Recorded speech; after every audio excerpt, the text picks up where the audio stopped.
या देवी सर्वभूतेषु मां शक्तिरूपेण संस्थिता नमस्तस्यै नमस्तस्यै नमस्तस्यै नमो नमः। जय माता दी। प्रिय भक्तजनों, आज हम सुनेंगे गुप्त नवरात्रि के 7वें दिन माता धूमावती की कथा। माता धूमावती जो कि 10 महाविद्याओं में 7वां स्थान इनका होता है। नवरात्रि का व्रत वर्ष में 4 बार मनाया जाता है, 2 गुप्त नवरात्रि के रूप में और 2 प्राकट्य नवरात्रि के रूप में। प्राकट्य नवरात्रि जो कि चैत्र के महीने में और आश्विन के महीने में शुक्ल पक्ष प्रतिपदा तिथि से लेकर के 9वीं तिथि तक, इसमें माता दुर्गा के 9 स्वरूपों का पूजन किया जाता है। और वहीं गुप्त नवरात्रि के व्रत में जो कि माघ के महीने में और आषाढ़ के महीने में शुक्ल पक्ष प्रतिपदा तिथि से लेकर के 9वीं तिथि तक 10 महाविद्याओं का पूजन किया जाता है। और जो भी भक्त सच्ची श्रद्धा के साथ, नियम और निष्ठा के साथ नवरात्रि का व्रत करते हैं और माता का पूजन करते हैं तो उनके सभी प्रकार के दुख और कष्ट दूर होते हैं। गुप्त नवरात्रि के 7वें दिन माता धूमावती का पूजन किया जाता है। धूमावती अर्थात जिसका जन्म धुएं से हुआ हो। माता रानी का यह रूप धुएं के समान होता है, इसलिए इन्हें भगवान शिव ने धूमावती नाम दिया है। माँ धूमावती का यह रूप अत्यंत दरिद्र, शुष्क, दया योग्य वाला है।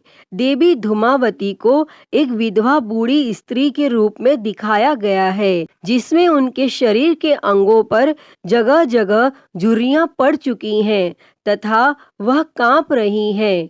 धूमावती देवी का शरीर एकदम शुष्क व सफेद रंग का है तथा उन्होंने वस्त्र भी विधवा समान श्वेत वस्त्र ही धारण किए हैं। और माँ ने जो वस्त्र पहने हुए हैं वे भी कई जगह से कटे फटे व घिसे हुए हैं और उनके केश बिखरे हुए हैं। वह ऐसा लगता है जैसे माँ कई दिनों से नहाई हुई नहीं है और इस कारण इनके केश, शरीर व वस्त्रों पर गंदगी जमा हो गई है। उनका शरीर पूरा कंपायमान है।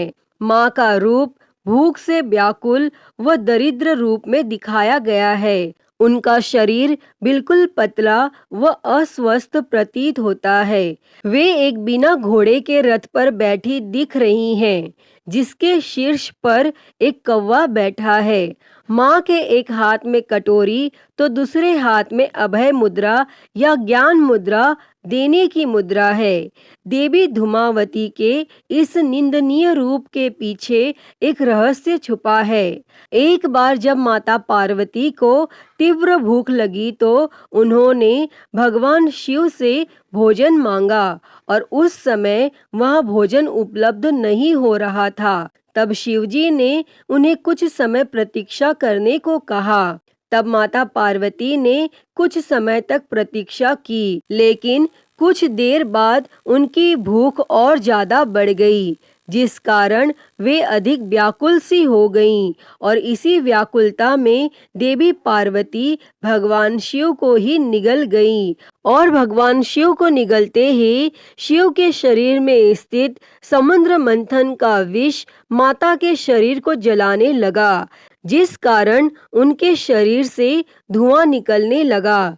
माता रानी का शरीर धीरे धीरे बूढ़ा होता चला गया, जिसमें जगह जगह झुर्रियां पड़ रही थी और इससे बेचैन होकर माता पार्वती ने भगवान शिवजी को अपने मुंह से बाहर उगल दिया और बाहर आकर भगवान शिव ने माता पार्वती से कहा कि चूंकि तुम भूख से व्याकुल होकर अपने पति को ही निगल गई थी, इसीलिए तुम्हारे इस रूप को विधवा होने का श्राप मिलेगा। बस इसी के बाद माता पार्वती के इस रूप को बूढ़ी विधवा के रूप में ही मान्यता मिली। जिसे एक दरिद्र, भूख से व्याकुल व बेचैन स्त्री के रूप में दर्शाया गया है।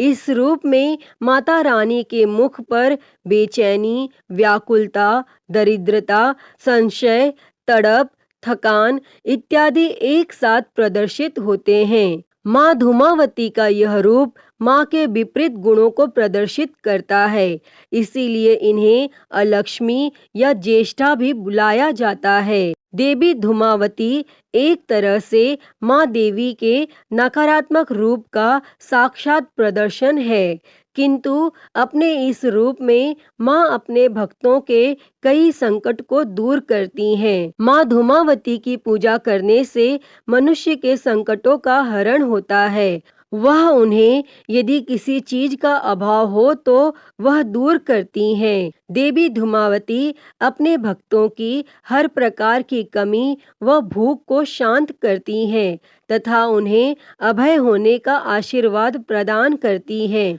माँ धूमावती महाविद्या की पूजा मुख्य रूप से गुप्त नवरात्रों में की जाती है।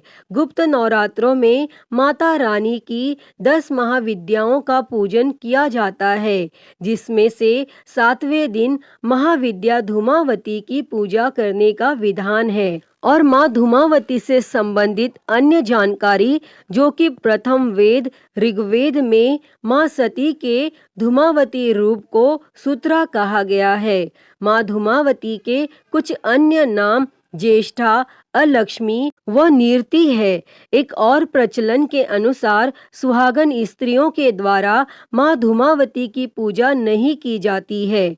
माँ को किसी भी प्रकार का रंग वस्तु नहीं चढ़ाई जाती और देवी धूमावती का शक्तिपीठ मध्य प्रदेश राज्य के दतिया जिले में पीताम्बर पीठ है। धूमावती माँ से संबंधित रुद्रा अवतार धूमेश्वर महादेव हैं।